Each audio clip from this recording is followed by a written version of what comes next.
All right. What is this? Is this episode 5? This is episode 5. 5. All right. High five. 5. We're back here. Welcome back, Lucy. How you been? I'm good. How are you? Good. Did you have a Good. good Thanksgiving? I did.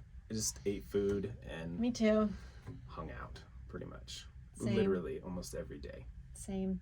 I've really been struggling with not consuming so much food since Thanksgiving. My Yeah. stomach stretched back out really quick. Yeah, it does that. I think I Luckily- ate all day. Luckily, it's pretty much all gone from my house. We were bouncing around people's houses, so we didn't really take much with us. And I didn't have to make. Usually, I smoke a turkey or something like that, but yeah, not this time. So We yeah. should have a Friendsgiving next year, and Larry will smoke a turkey, and you can smoke a turkey. We'll have a smoke out. There you go. I did smoke some ribs. What was it? The Friday after? Yeah, turned out really good. Yum. Did a little applewood rub, brown sugar, honey, and then I put a little bit of this California Gold barbecue sauce just to right at the end. It's good. Okay, good. let's move on from the But food. yeah, Today sorry. is my fasting day. Oh, I'm sorry. Sorry. It's one of those things that we'll probably talk about. Fasting. I like the fasting. Yes. Yes. Very good. Yes, it's very great. good. But we got a few more things. This would be 3.0. like you said, episode 5, but Thought Control 3.0. Correct. Right? So we're still talking, which I think this is amazing because, it's all about, thoughts and leads to behaviors and leads to results. And so we're still dissecting the Soul Salt articles. Yes. We have a couple ones that I really enjoy that we're going to go over. Yes. And then I know you have some too. So where do you want to start? I think you should start because I could feel your enthusiasm for your selection through your text message. Yes.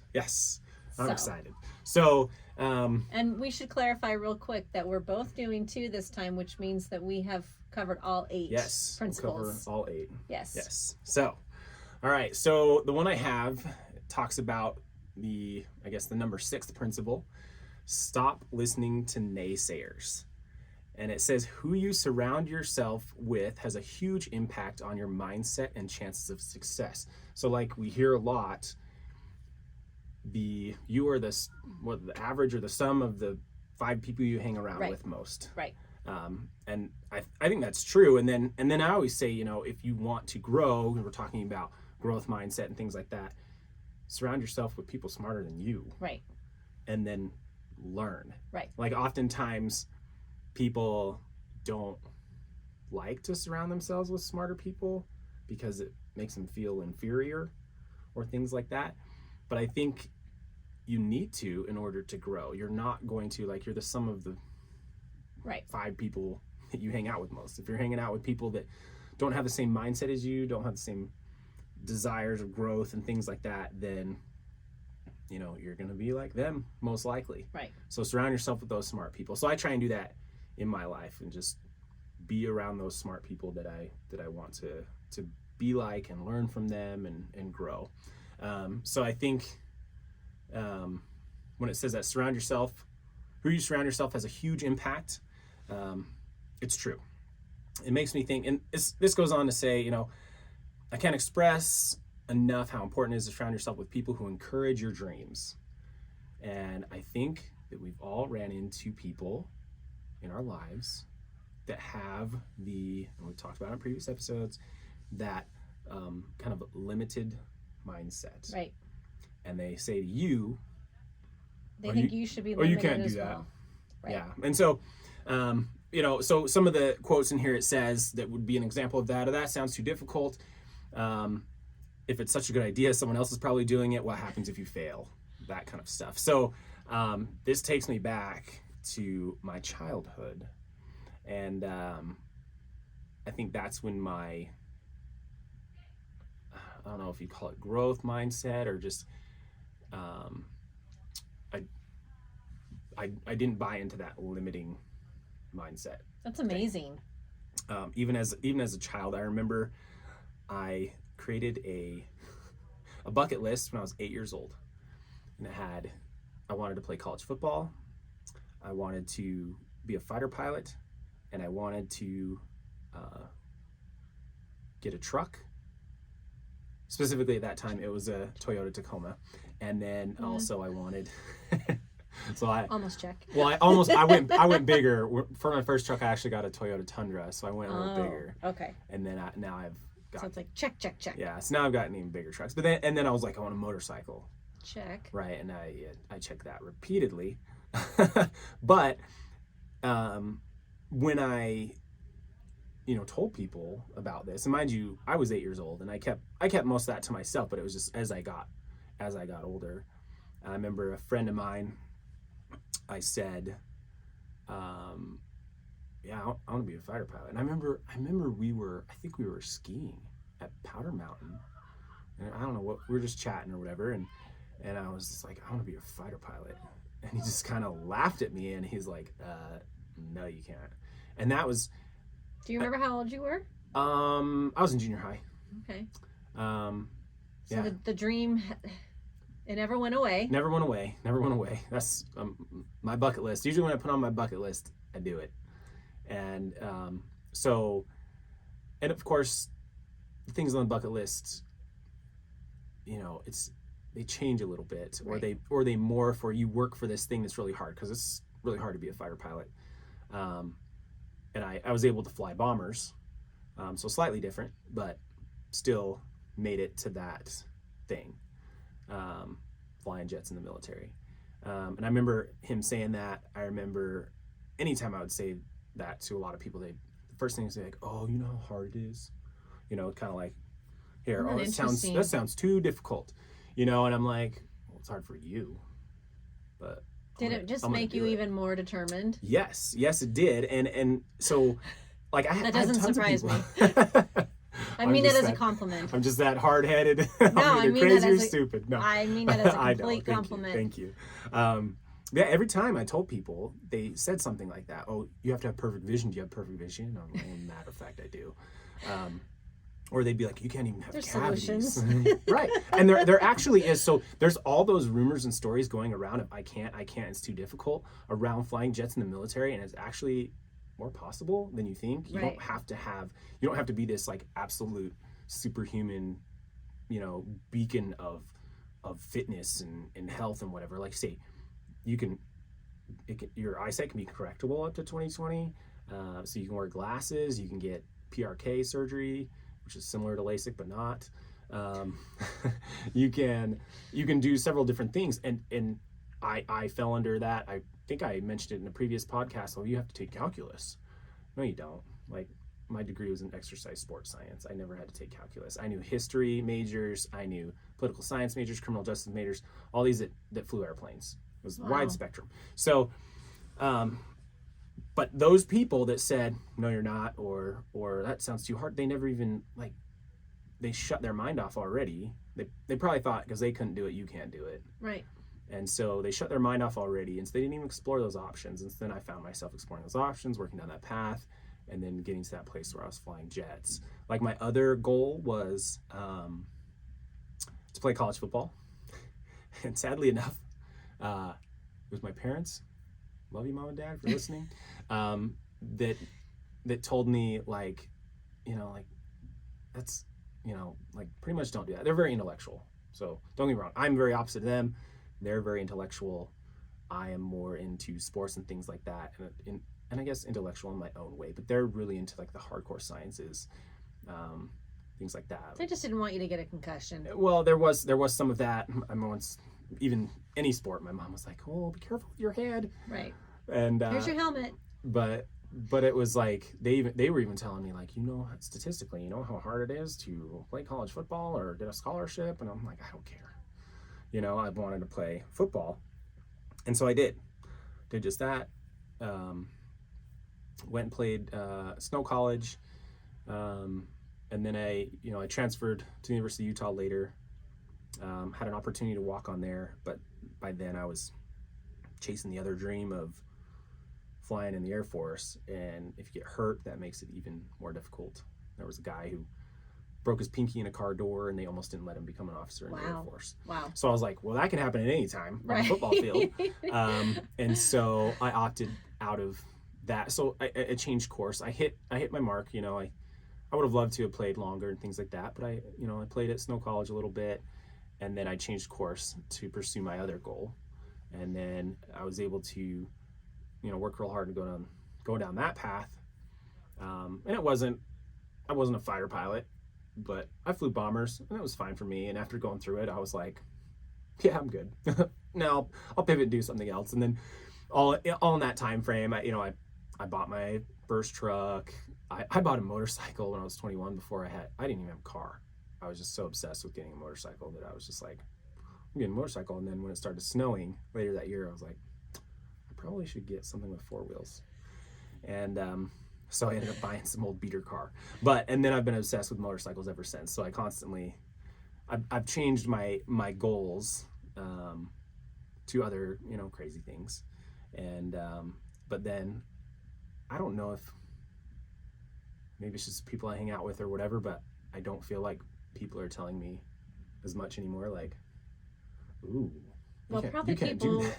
that know you They're know like, he's how crazy. He's gonna do it. determined you are, and so they've given up trying to convince you to let go of your dreams because they know that you won't let anything hold you back. Yeah. So I'm sure that people who are in your inner circle know and understand that about you, and so and you're probably really careful about who you share things with, and you're probably very careful about who you even let into your circle. That is true. So it's interesting because you started this principle states right out of the gate that you need to be mindful about who you are associating with. Yep. So there's probably a few different components that played a role in where you're at today and how people respond to you chasing after your dreams. Yep. So, definitely. Yeah, but what I mean, I certainly have encountered my fair share of naysayers throughout my life. I've been a naysayer, right? Even to myself. But what types of, let's say a listener doesn't have your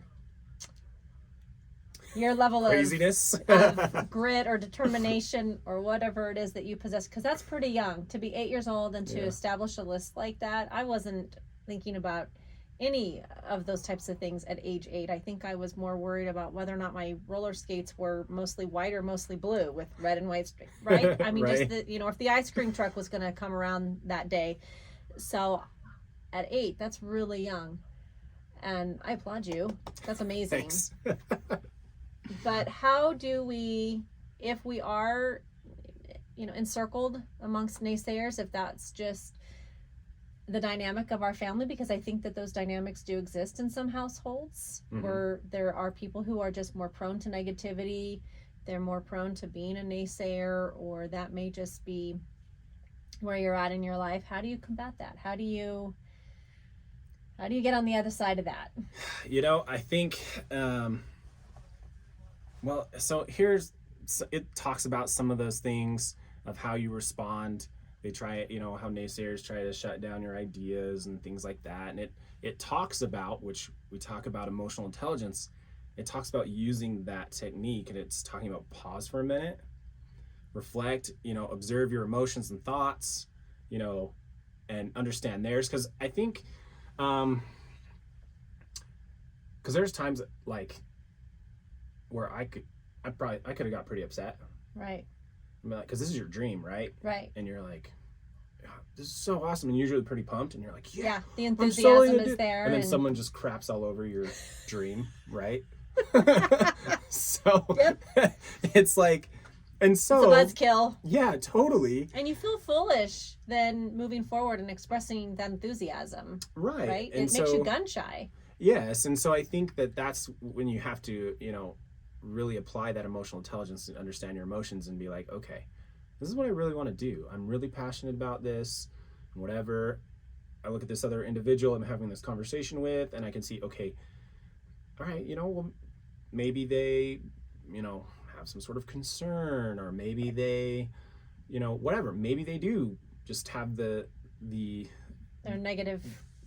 I was going to say negative Nancy, but that's not very nice. Or just the mindset of like, maybe they're projecting, like, I couldn't do it, so you couldn't do it, or that's like super hard, or maybe they're just trying to in a not so effective way, tell you, you know, the challenges that you might face and things like that. And so I think you really have to understand the principle and the skills of emotional intelligence and realize, okay, look at that, see it, what they're feeling, see what they're doing, and understand it. Not own any of it. Yeah. Even if it's rooted in something that's well intended. Mm-hmm. And yes. I think as parents, I think oftentimes we want to protect our children mm-hmm. from failure or disappointment. And we think we're doing them a service by trying to curb some of that enthusiasm and discourage something that may seem far-fetched for us, mm-hmm. right? We may have a difficult time seeing someone fulfill that role or that dream. And so we want to protect people. And so if we undershoot and somehow over-deliver, then I think there's this embedded idea that we're going to be protecting the people that we love and care about if we can encourage them to proceed through life in that way, right? Don't overshoot so that you won't be disappointed and bummed out when things don't unfold the way you want them to. Yeah, and I think as I've learned, like my goals, they didn't come out to perfection the way I wanted them to. Right. You know, like I'm like, I want to play college football, and I didn't end up. I had an opportunity to walk on at D1 school, but again, I pivoted and changed my mind because I was like, well, I played a little bit, you know, so I feel like, okay, I can check that box and go do other things. But you know, it's a saying I remember, it's always better to aim for the stars and miss than to aim for the mud and hit. And so in me aiming for that, I still got to do way cool things that I never would have done. Right. You know, if I hadn't aimed for that. I might have not been a true fighter pilot, but I've flown in a fighter jet. I've flown in various aircraft, but my specialty was in a bomber. And I've done like way cool things in a bomber that 99.9% of the population have never done, right. Never thought of. Most people, you know, they, like I say, don't participate in college athletics. You know, most people just kind of, I don't even know, they're just like, well, they told me I couldn't do that, so I guess I just can't. Right. You know, like I can't own a motorcycle. Like that's the thing I hear a lot with motorcycles. Like, you shouldn't ride a motorcycle, you're gonna die, Alice. And I'm like, this is just, I'm just gonna do it because that's what I love and that's what I do. And I, of course, take all the proper precautions and train and mitigate all the risks. I mean, that was the same thing with flying. That was the same thing with football. Like all the things, for some reason, I just do dangerous things. You know, I was, you know, in the Guard for the longest time in a special warfare unit, and you're just like, you're dangling out of helicopters, you know, above the ground. You're rappelling, you're, you know, jumping out of airplanes, doing all sorts of crazy things, but you just do it as safely as possible and mitigate all the risk. Right. But yeah, it's just, I really do think it's better to aim for the stars and miss than to aim for the mud and hit. And you don't know, you might not hit it exactly the way you want it, but you're going to do something awesome, and there's going to be something cool in store for you. And I've experienced a lot of that in just it's worth the risk. Totally is. It's worth the risk, and you'll learn and grow every single time. Yeah. In so many ways. And so I think it's amazing. Yeah. So don't listen to the naysayers. Just do your thing and have, you know, if you need to have that emotionally intelligent conversation. She even kind of talks about like pause, reflect before taking action. You will likely discover much better outcomes and avoid unnecessary conflict by just responding instead of reacting, which we kind of talked about. So that's right. We're going to see. Instead of reacting, we're going to see, right? Yep. Stop, evaluate, and empathize or show empathy. And then you can have that better conversation. So if you are, you know, like those harder conversations are like, if you want to, be in the military, fly jets, whatever. Those are hard conversations with your parents. Right. Mine being, that was a difficult conversation, but also difficult telling my parents, like, I want to go play college football because they're intellectual. Right. I was more athletic. You know, and you're going to run into these things all throughout your life. And I think you just need to apply that C acronym, if you will, and take a moment and just control your emotions, and then be like, I can do this, you know, and I will, and then apply that growth mindset and go ahead and do it. So Just do it. just do it, right? And I've already, I mentioned another thing comes to mind. I mentioned another thing. Why not me? I think we mentioned that briefly in another episode, and I think that's almost that mindset that you got to have. Maybe when you pause and you're like reflecting on, do I really want to do this? Can I really do this? Think, why not me? Why not me? Why not me? Is there something so crazy that you can't do? I really don't think there is. I think I agree with you. if you get in the right know the right people, learn the right skills, things like that, there's nothing that you can't do. And a lot of it is people just shutting you down, the naysayers saying you can't do it. And I think, why not me? Watch me. And then just go and do it. So I love it. that's my You 2 are cents. fierce and fearless. I don't know, I just we're crazy. I don't know. Well, But you know, even if there's a little crazy in there, it's, yeah, I wouldn't call it crazy. yeah. I love it. It's inspiring. All right, so let's talk.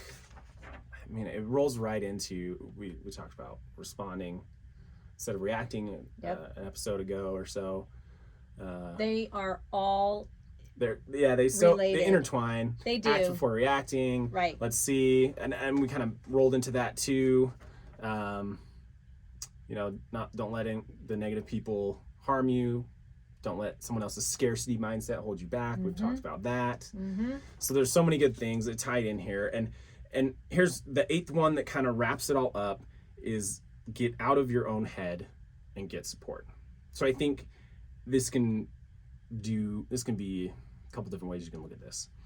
Get out of your own head. So I have clients, personal training clients, particular ones, athletes trying to, you know, get bigger, stronger, faster, that kind of stuff. And oftentimes they get in their own head and they're just like, oh, I can't do it. Or, oh, I'm so frustrated or whatever. So, and I always tell them, like, dude, you're in your own head, man. You gotta like get out of there. Right? So it says sometimes all we need to do is get out of our own heads for a bit and get an outside perspective. And when you notice your brain running in circles, call a friend for support. So I would say that in that position of me being their trainer, I'm kind of like their support. And I'm like, hey, get out of your head. You're in your head. You're over here saying, I can't do it, or I'm frustrated with myself. Just, you're fine. You can do it. And that's that kind of boost of like, oh, wait a minute, I can. Someone's in my corner with that growth mindset that's like pushing that on me, and I just need to basically receive and open up my brain and get rid of those the negative talk, the scarcity mindset, the limiting factors, belief. the limiting beliefs, all that stuff. And then you have, in my case, me being the trainer, have that little push. And so I think with this, so you can get out of your own head. You can use your friends, right? Surround yourself with those people that push you, that are better than you, and learn from them. And then get out of your head and talk to them about it, right? Okay, how do you overcome this? If they're, you know, they're been there, maybe, you know, they're on that path, and they're like, okay, and then you can help each other out. There's also the other aspect. It talks about like a coach or even like a therapist. You can get to that point depending on how like deep you are in, right? And so everyone's at different levels and needs different help. Or you can listen to our podcast. Please do. And we can help you.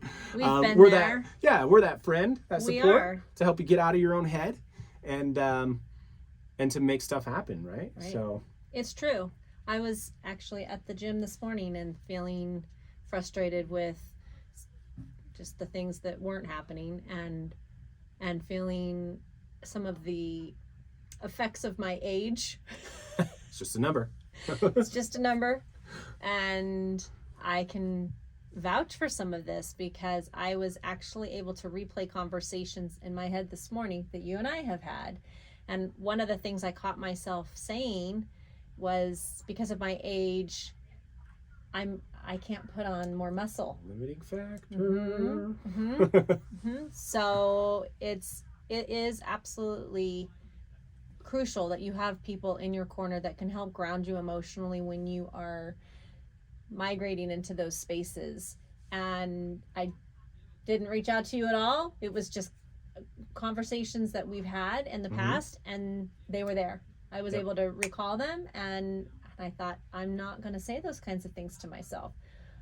I don't know what all I can do, but I'm certainly going to do my best and get after it and push yourself and push myself. And I trust that I'll be really surprised in 3 months. I'm actually doing a 90-day body transformation with a neighbor, just a challenge. We're just trying to hold each other accountable for 90 days. I like it. And at the end of 90 days, there just needs to be some transformation, whether that's muscle increase, body fat decrease, weight, right, measurements. It can be any of those things, but just to have people in your corner that are having these kinds of conversations and will remind you of the principles that you're trying to learn and adopt in your life, where they become second nature without having to think about it. And yeah, you can call someone, but you'll find, just like I did this morning, that having people like this in your circle, you can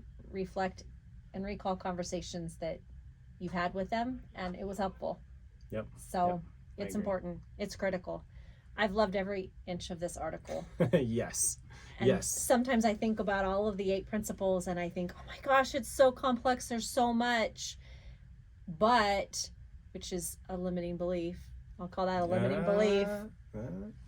What I actually really love about it is that you don't have to be perfect in any one of them in order to see a shift in your life. Right. 1% better. 1% better. And if you can pick a couple even to focus on, you can trust in this process that growth will trickle into these other principles, and you'll move through them faster. They will become, I think your mind just becomes open to things, right? When these principles build on each other, your mind just becomes more open to them. So I've loved it.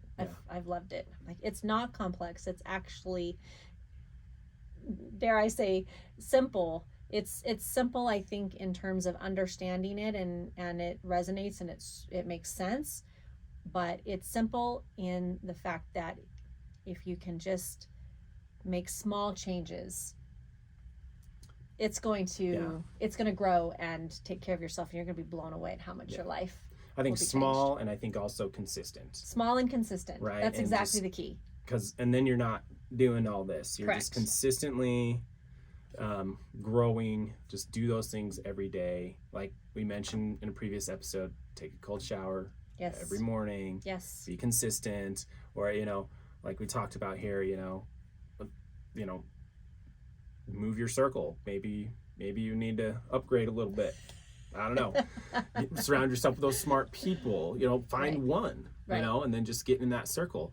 Don't listen to the naysayers. Use the C acronym.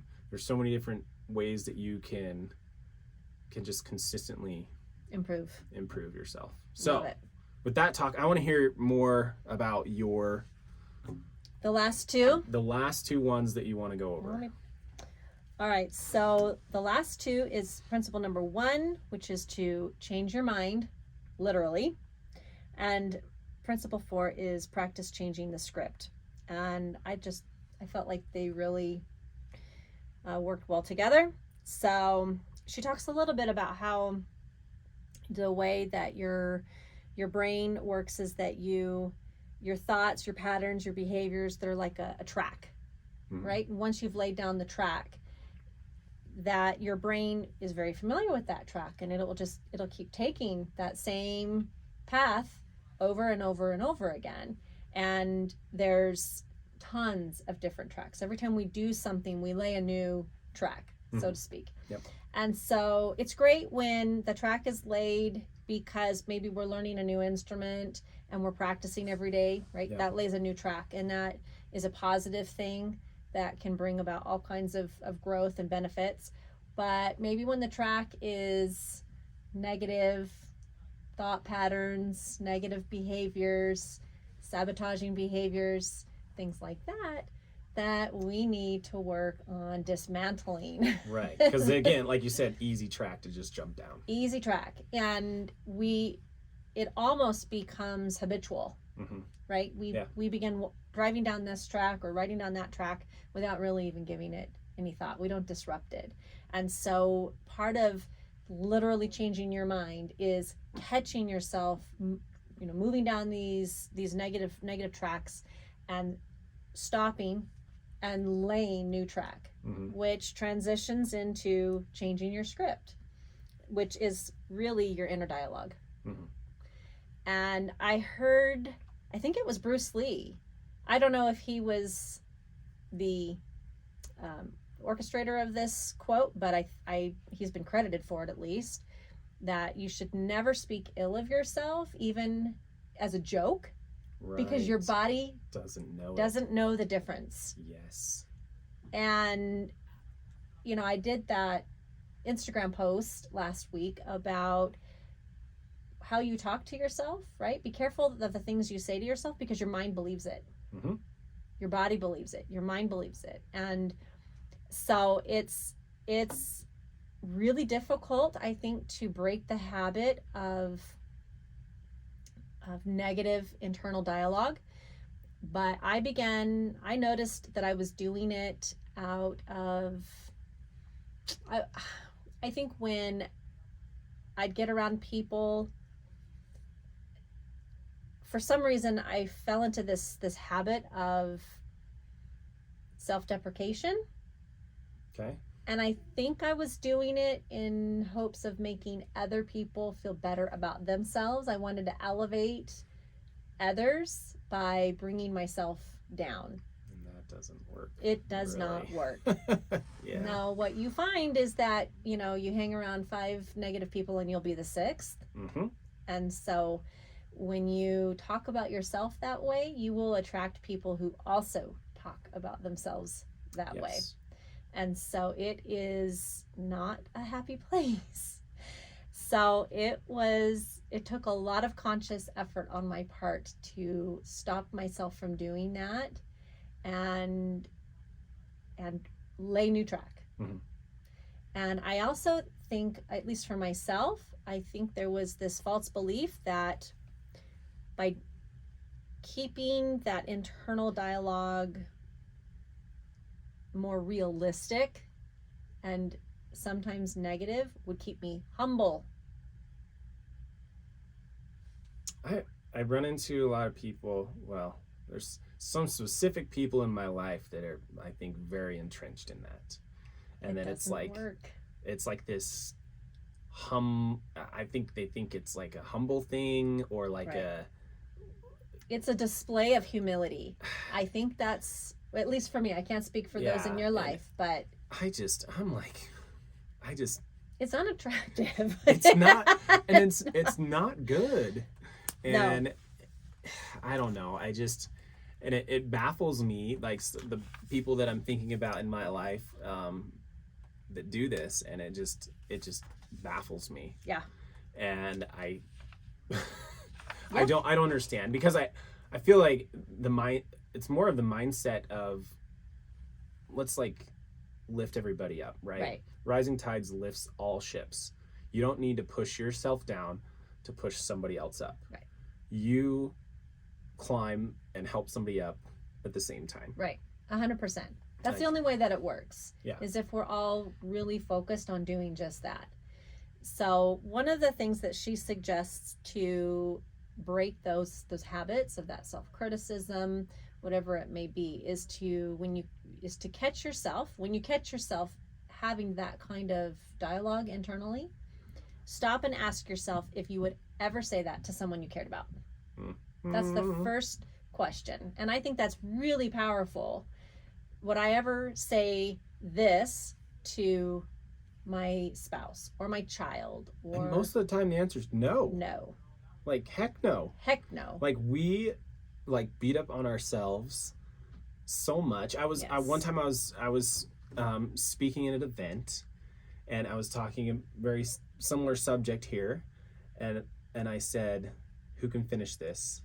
I am my own worst." And everyone at the same time said, "Enemy." Everybody Wow. just beats on themselves, and you wouldn't say 99% of the things you say to yourself, you would not dare say to someone's face. 100%. So why are you saying it to yourself? Yep. So I thought that was fantastic. I thought that was a habit that our listeners could get behind. Okay, when I catch myself talking this way, stop. Would I say this to anyone else? Would I say this to anyone else? That's huge. I love it. And that's an indication right Most there. time, no. Right. So it was, I pulled some information on self-talk, and that I just thought was interesting, because you think about self-talk and it's real easy to identify the times that we're being critical of ourselves, or judging ourselves, or insulting ourselves, or degrading ourselves.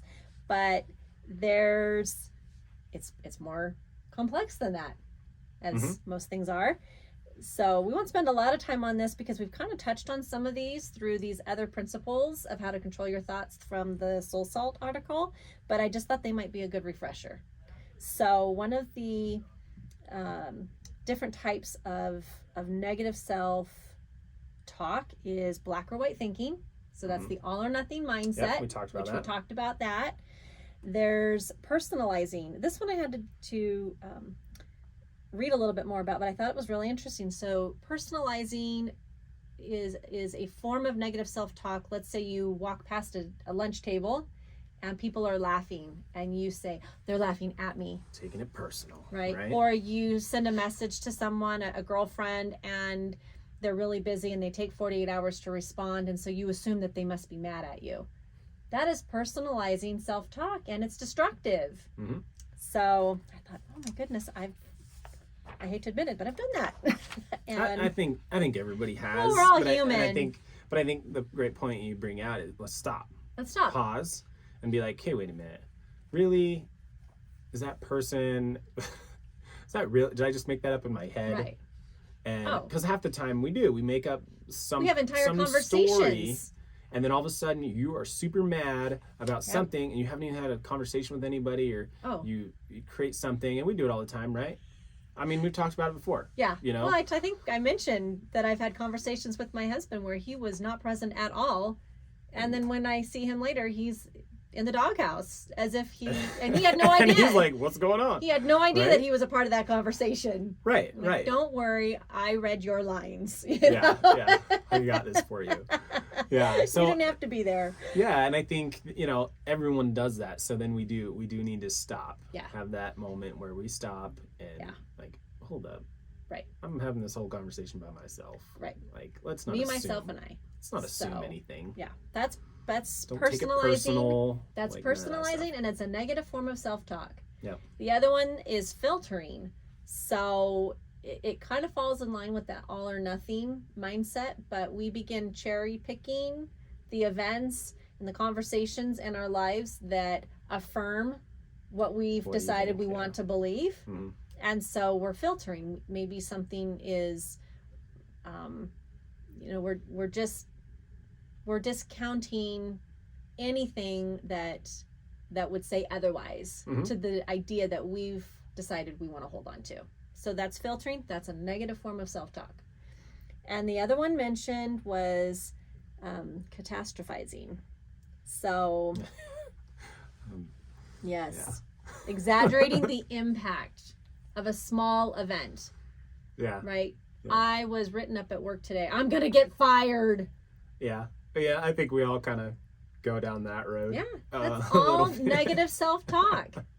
So I read through all of this and I thought, I have some cleanup work to do. If I'm being completely transparent, because I don't get out here and actually claim to be perfectly executing all of these principles. No. Right? This is just as much for me as it is for anybody else. Rising tides lifts all ship. We're out here to just Right. help everybody Become better, elevate their existence, right? 100%. So anyway, it's catastrophizing. yes, I think it's a funny word, but it is. But yes, I totally get that. But it's a form of negative self-talk. and I think they play into a lot of all of it like plays into into each the other, 100%. right? Mhm. So it's just, yeah. So there you go. And the last suggestion, so back to, okay, how do we stop this? All right, would you speak this way to anyone else? Mhm. Another principle that they say will help diffuse this negative self-talk is to practice daily Gratitude, which we talked Gratitude. about, right? which just may be my favorite subject I mean, ever. it's huge. It's huge. And I keep seeing it everywhere. I know. It Like, keeps we've had- showing up. Yeah, everywhere. Yeah. I keep having conversations with people about it, like all the things. It's huge. So There you go. There's 4 things that you can reflect on to identify your negative self-talk. When you catch yourself doing it, ask yourself, would I speak? is that going to be our action? I think that's a great action. Yes, I agree. So if you catch yourself, well, when you catch yourself, would you ask yourself, would you Would I talk say like this this to anyone else? to anyone else? Yes. And then stop doing And then stop doing it. it. I love it. I love Okay. it. And I think that'll help with all of these. 100%. I've loved this article. I just want to give a shout out to Soul Salt, I Yeah. think is the author's name on our printout. I don't know. It's a great website, But soulsalt.com. soulsalt.com. Yeah. If I Lots of ever, good stuff. if you ever watch this, I love it. I love it We'll tag you in it somewhere. We'll tag maybe. you. because it's fantastic. I've enjoyed it. I've enjoyed talking about it. I've enjoyed just the conversation all the way around. Yes, it's been really good. And so then we'll be back next time with some more good things to talk about. Yep. Growth mindset and tons of other things, emotional intelligence and all. Yep. So as we continue to elevate our existence along with you. Love So, it. alrighty. We'll see you next time. Take care.